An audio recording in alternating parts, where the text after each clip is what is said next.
ओम नमो भगवते वासुदेवाय नमः। आप समस्त श्रोतागण का आपके यूट्यूब चैनल जीवन अमृत पर हार्दिक अभिनंदन है। आज हम लोग वैशाख मास के महात्म्य के 15वां अध्याय का श्रवण करेंगे। इसके पहले कि अगर आप कथा को नहीं सुन पाए हैं तो उसका जो लिंक है वो मैं डिस्क्रिप्शन बॉक्स में दे दूँगी, आप वहाँ से जाकर सुन सकते हैं। तो चलिए बिना देर किए हम आज अपना पाठ आरंभ करते हैं। राजा ने हाथी पर ढोल रखवाकर अपने राज्य में मुनादी करा दी कि 8 वर्ष से 80 वर्ष के वृद्ध पिता, पुत्र, भार्या या इष्ट मित्र कोई भी हो जो मेष की संक्रांति में सूर्योदय से पहले स्नान नहीं करेगा और वैशाखोन्मुक्त धर्मों का पालन नहीं करेगा, उसको चोर के समान दंड देकर देश से निकाल दूंगा। गांव-गांव में धर्मोपदेशक ब्राह्मण नियुक्त कर दिए और धर्महीनों को दंड देने के लिए 10-10 सवार नियुक्त कर दिए गए। इस प्रकार इस चक्रवर्ती राजा के राज्य शासन से यह धर्म वृक्ष सब देशों में विस्तार पूर्वक फैल गया। जो मनुष्य प्रसाद से भी इस राजा के नगरों में मर जाते थे, उनको निस्संदेह विष्णु लोक प्राप्त होता था और यमलोक नहीं जाते थे, जिससे चित्रगुप्त को लिखने के लिए कुछ काम न रहा। सभी पापी लोग से नरक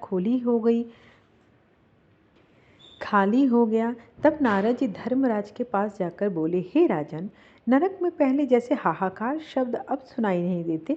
खोटे कर्म करने वाले, माया और दंभ से बढ़े हुए पापी मनुष्य तुम्हारे लोक में क्यों नहीं आते? और चित्रगुप्त भी हाथ पर हाथ धरे बैठे हैं, इसका क्या कारण है? तब धर्मराज बोले, हे नारद, आजकल पृथ्वी का राजा ऋषिकेश पुराण पुरुषोत्तम का बड़ा भक्त है।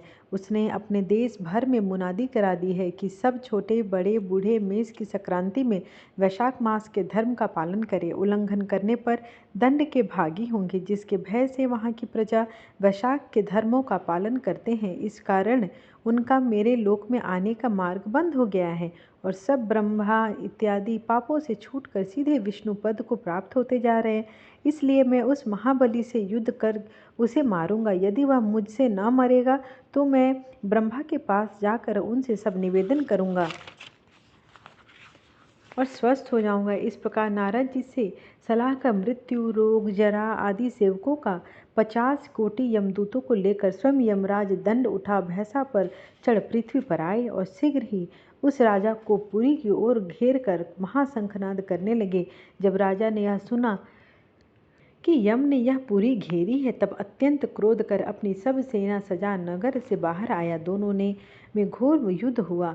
राजा के यम की सारी सेना आदि को जीतकर क्षण भर में भगा दिया, जिससे क्रोध कर यमराज ने अपने अनेक बाण चलाए और ढाल तलवार उठाकर राजा को मारने को आया।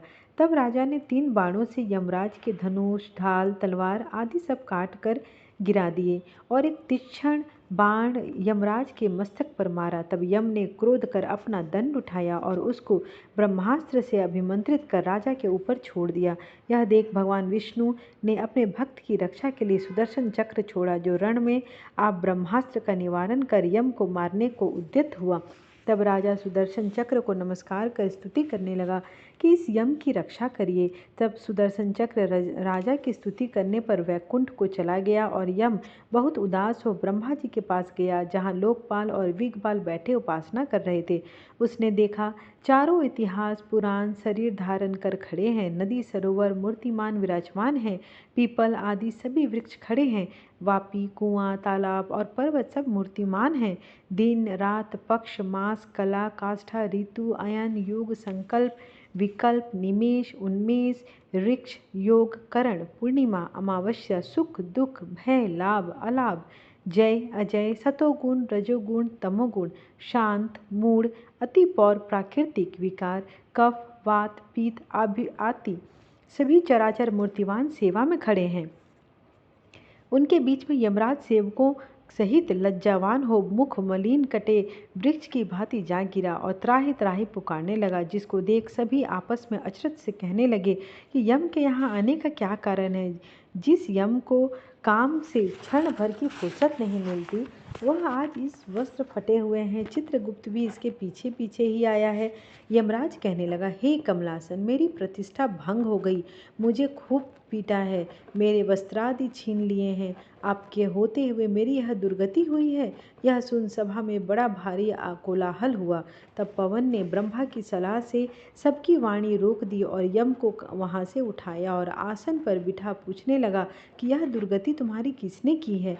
तुम कुश केतु जो सबके पिता हैं उनके सामने अपना सब वृतांत का, वह तुम्हारे हृदयस्थ दुख को दूर करेंगे। तब पवन के कहने पर यमराज कुश केतु के पुत्र के मुख की ओर देख बड़े दीन स्वर और गदगद वाणी से सत्य सत्य बताने लगा। इस प्रकार 15वां अध्याय समाप्त हुआ। आप सभी भक्तजनों को अगर वैशाख महात्म की जो कथा है अध्याय अच्छी लग रही हो तो कृपया सब्सक्राइब करें, लाइक करें और शेयर ज़रूर करें ताकि मेरे आने वाली वीडियोज़ की नोटिफिकेशंस आप तक में पहुंच सके। अभी तक आप लोगों ने जो भी मुझे स्नेह और आशीर्वाद दिया उन सब के लिए आपका बहुत बहुत धन्यवाद। तो ऐसे ही आगे भी आप मेरी वीडियोज़ को देखते रहें और सराहते रहें। धन्यवाद।